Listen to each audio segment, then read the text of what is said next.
There are several drawings by Victor Hugo in the show. Could you speak about that? I know you are a big connoisseur, a collector of Victor Hugo drawings. Actually, I was a curator of one of the first exhibitions of his drawings at the Thyssen Museum in Madrid and Capezzaro in Venice.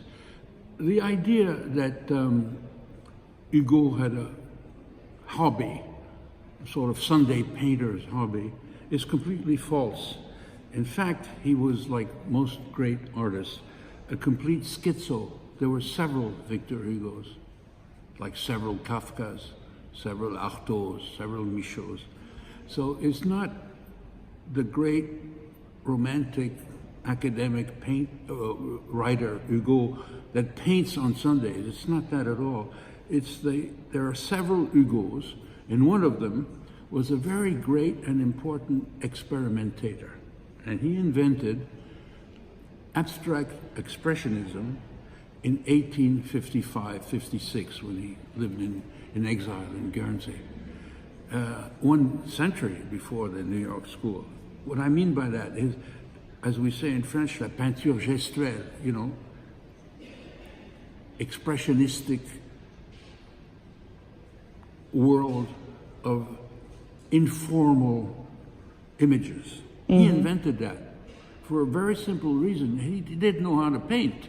He was not a painter. So he invented a new way of painting using tachisme, spots, a bit like the early Pollocks, but he did it 1 century before, you see.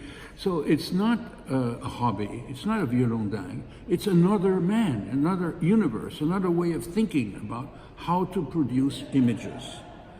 And theoretically, it's very important. You have the same disproportionate difference between universes with Artaud.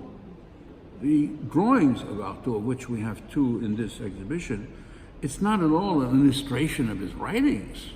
It's somebody else doing that. There's Artaud number 1, Artaud number 2, Artaud number 3. And same thing with Hugo, same thing with Michaud.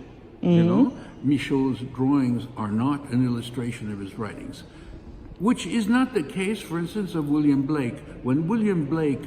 Which is not in the show. Well, because, in fact, that's a correct way of seeing it, I think, because William Blake actually does illustrate his text with paintings, with his artwork. So okay. There is one William Blake, but there are several Artauds and several Victor Hugos. Merci.